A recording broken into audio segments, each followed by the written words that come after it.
Okay. So, the narrative of fear, how our misunderstanding of violent extremist threat leads to bad decisions. Part of what we're going to start off with here is the kind of mechanistic side of narrative. What actually is this? What does it do? What does it accomplish? What do we use it for? What we want to look at with narrative when it comes to this kind of a problem is that narrative is what defines our conception of what a problem is, what's done about it. It defines how we are able to act. It's the coded power within language, something along akin to discourse, if you're following that sort of Foucault dialogue. Once we have a narrative around fear, and I was joking with a colleague that I should just have left this with a picture of Yoda saying, fear leads to anger, anger leads to hate, hate leads to suffering, and that's it, thank you very much. Once we begin with a narrative of fear, we are afraid of what this thing can do to us. The field on which we engage about it is now completely shaped for us. Now, part of what we're looking at also is that who defines the narrative defines proactive versus reactive, defines whether we see this as a battlefield or a field of engagement or a playing field. So our action is constrained very much depending on where we fall within this. Interestingly, we have a couple of different narratives going on when it comes to terrorism and violent extremism. Pulling these from the last administration, because the new administration, although it's slanting heavily towards militarism, we have much more articulated definitions here. In the 2011 counterterrorism strategy, these are two quotes that I pulled from it. The United States deliberately uses the word war to describe our relentless campaign against Al-Qaeda. Ideology ultimately meets the same fate as its founder and leader. This is very prescriptive and leads us with very, very few options for what we can do. We have now narrowed ourselves down to kill or capture, basically. That's it. Here is our response. It is fear-based, it's military-based.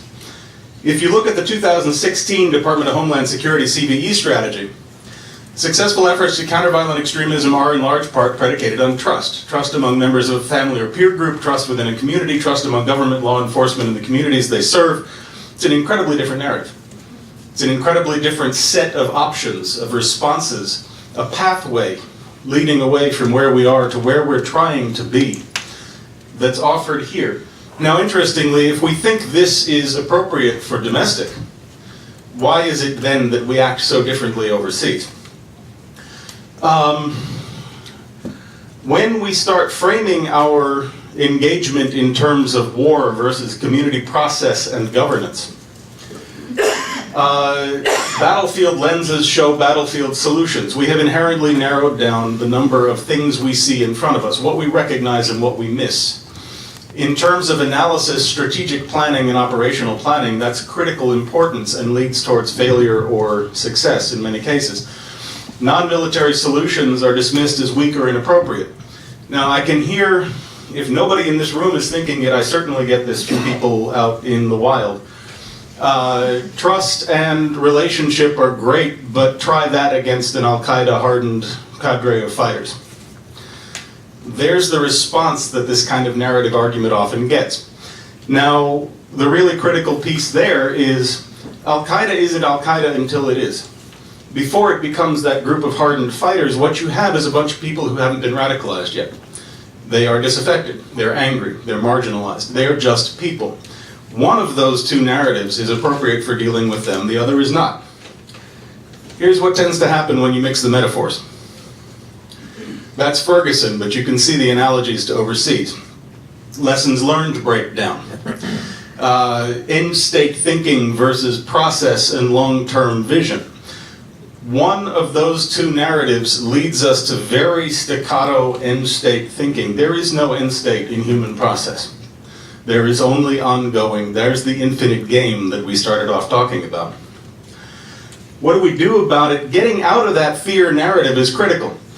The list of things at the top here are actually a list of things that are more likely to kill an American over the last 16 years than a terrorist. The rest of this media public discussion, we're talking about that here. Prioritizing our own values, there's the starting point that so much of us come to. A whole of government approach and getting back to, if we know this works here, why are we trying to apply something different overseas? Thank you very much.